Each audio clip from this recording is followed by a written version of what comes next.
மாலையின் பொற்கதிர்களில் மிளிர்ந்த ஓர் அழகான கிராமம். குழந்தைகள் சிரித்துக்கொண்டே விளையாடிக் கொண்டிருந்தார்கள். அந்தக் குழந்தைகளில் ஒருவன்தான் அருண். ஏரிக்கரையில் கற்களை எறிந்து விளையாடிக் கொண்டிருந்தான்.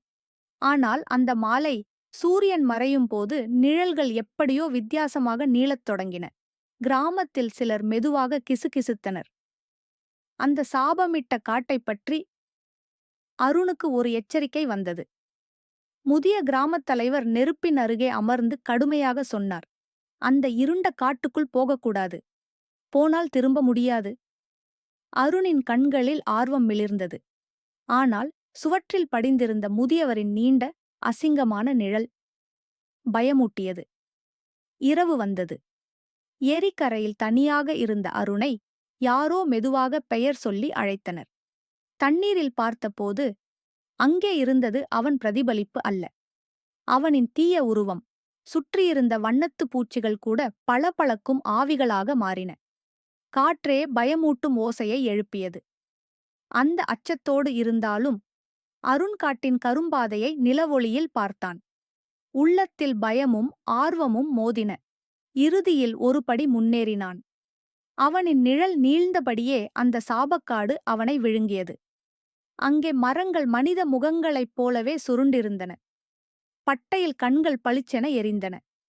திரும்பிப்போ என்று மரங்கள் கிசுகிசுத்தன. அருண் அச்சத்தோடு நடந்தான். கருந்தண்ணீர் ஓடும் ஒரு நதி முன் வந்தது. அதில் அவன் பிரதிபலிப்பு. சிவந்த கண்கள், கூர்மையான பற்கள். தண்ணீரே உயிரோடு பிசுபிசுத்தது போல இருந்தது. காட்டின் நடுவே கல்லாக மாறிய கிராம மக்கள் நின்றிருந்தனர். பயத்தில் வாய் திறந்து நின்ற சிலைகள். அருண் நடுங்கினான்.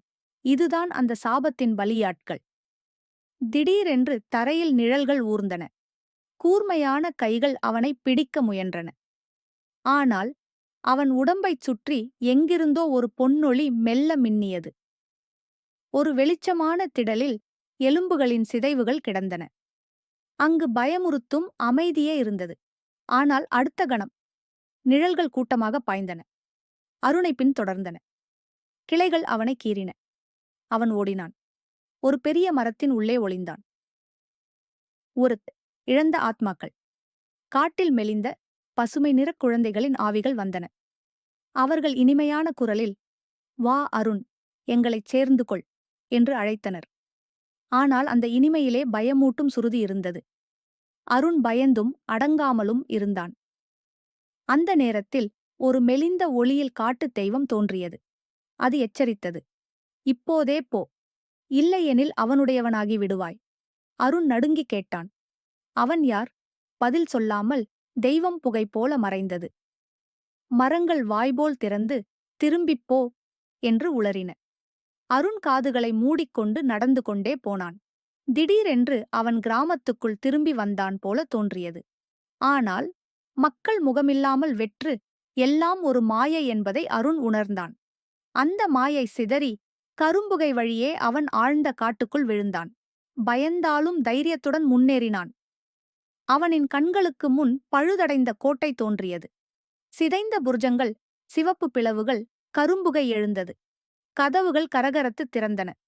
உள்ளே எலும்புகள் சுவற்றில் சங்கிலியால் கட்டப்பட்டிருந்தன. அவை மெதுவாக கிசுகிசுத்தன.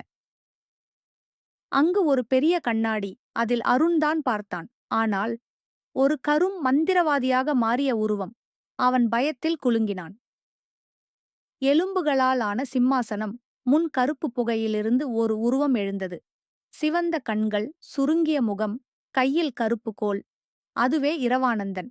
அவன் சிரித்தான். "என் உலகில் காலடியிட்டாயா? இனி திரும்ப முடியாது." அவன் கோலை உயர்த்தி நிழல் பிராணிகளை விடுத்தான். ஆனால் அருணின் பொன்னொளி இன்னும் வலுப்பெற்றது. இருவருக்கும் போராட்டம் தொடங்கியது.